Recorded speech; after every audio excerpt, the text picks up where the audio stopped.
داملای عزیز، من شما را همچون پدرم احترام میکنم. التماس میکنم به سوال من حتما جواب دهید. عاشقی خوب است یا گنده؟ من پسر را دوست میداشتم ولی به دیگر جوان خاندار شدم. من چیکار کنم؟ خواهر عزیز، اولش که در اسلام دوستداری و عاشق معشوقی نیست. این عاشقی و معشوقی دروغه که لیلی و مجنون است و دیگر گلشا و ورقه است و امروز دنیای غرب در فیلم ها میتید و هندوستان در کتاب این کینا فیلماش میتید، همه دروغ هستند. اسلام عشق احترام میکند وقتی که شوهر به همسر خودش عشق داشته باشد. شوهر با همسرش عاشق باشد یا زن با شوهرش عاشق باشد، این در نظر اسلام خوب است. اما دختر بیگانه رو دوست داشتن که به سبب این دوست داشتن به یکدیگر واخرید و به یکدیگر نزدیک شوید، این در غضب خدا گرفتار شدن است. قرآن یک لحظه از عاشقی یوسف قصه زلیخا بیان میکنه در سوره یوسف که آخر چی شرمندگی آورد. زلیخا خانم شوهردار بود، حضرت یوسف دوست داشت، به اصطلاح امروز گیم عاشق دیوانه شد. آخرش خواست که حضرت یوسف در دام خودش غلطاند، پروردگار یوسف خلاص کرد و بینه وقتی که از در برآمد شوهر شدید شرمنده شد، عشقش فراموش شد، دوستیش فراموش شد. شوهرش گفت که من این به من قصد بد کرد، خواست که به من تجاوز کنه. بتونه که خودش این کار تشکیل داد، بالای یوسف ده گناهش بار کرد. بنابر این عاشقی شرمندگی است. هزارها من عاشقا رو دیدم که عاشق و معشوق شده شوهر میتونن بعد یک هفته جدا شد ایستادیان. بنابر همین خواهر عزیز، وقتی که شما با نکاح اسلامی شوهر کرده، شوهرتان رو دوست داره، هر محبتی که داره به شوهرتان استفاده بره، به او صرف کنه. او جوانی پیشتر دوست می‌داشتگیتان رو فراموش کنه، حرکت کنه فراموش کنه و الا زندگی شما خوب نمیگذرد. السلام علیکم اکای حاجی میرزا، من یک مخلص شما هستم. عاشقان را اسلام چی میگوید؟ عاشقان را اسلام سخنی سخت نمیگوید.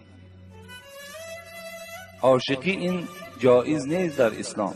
دادرای عزیز، جوانای عزیز، عاشقی خود معنی ندارد. هر کسی را که شما میخواهین که نکاح کرده گیرین، شما را اسلام رخصت داده است که رفته چهره وی تماشا کن، رو وی ببین، خوب است، خوب صورت است، بد صورت است، خوش سخن است، بد سخن است، همه اینها را از تجربه بگذران و بعداً چیکار کن و نکاح کرده بگیر. لیکن اجازت نمیدهد اسلام که تو با او دستی به دست کرده و ماها و سالها با او یک جایه بگردی و آخر آمده بعد نکاح کرده گیری. این حرام است در اسلام، اجازت نیست. شما وقتی یک دست یک دختر را می قپین، من به همه شما یک سخن را می رسانم، فقط خواهر خودتان پیش چشم بیارید. فقط خواهر خودتان.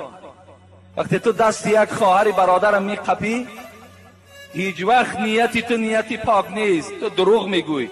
با دلی صاف، این دلی تو صاف میشد، دستی او دختر قپیده و فشرده و از دستی او راحت نمی بردی. او دلی تو خیلی دلی غجد است، او دلی تو خیلی دلی سیاه است، او را من میبینم، من میفهمم. تو دروغ میگویی. وقتی دستی او را قپیدی، تصور کن که یک رفیقی تو دستی خواهری تو را میقپد، خودت را چه تصور میکنی؟ مادام برای خودت که نمیخواهی، برای برادر مسلمان تم نخواه. یک برادر تم بیچاره را در غم اندون افغان، تا که فردا یک رفیقش میگوید میدانی خواهرت با فلانی دیدم، خیلی آدم غمگین میشود، ناراحت میشود. از این خاطر اسلام عاشقی را هیچ وقت جایز نمیگوید. حتی شما تلفنی هم صحبت داشته باشید، اسلام این حرام میگوید. تلفنی، زیرا صدای زن خودش ریاکسیا دارد، خودش یک وجود آدم را ویران میکند. با تلفن حتی همراه او صحبت نکن. حبیب خدا به تمام جوانها سفارش داد: یا معشر الشباب ای جوانهایی که شما زنگیرین، شما زنخواه هستین، من استطاع منکم الباءة فلیتزوج، کدامید که اگر قوت داری، پول داری، زن بگیر. و باز گفته است پیغمبر ای مردم دختردار، مهر دخترتان بلند نکنید. بهترین زن همون زنه که مهرش کم است. دختر تا نرخ قیمت نمان که آیسته آیسته پای مردم دیگر از دروازه تو کنده می شود. این دختر است، او شهوت دارد و هم شوهر می فارد، روز از روزها تو را به آب رو می کند با این نرخ نوایی که تو در او دختری خود گذاشتی.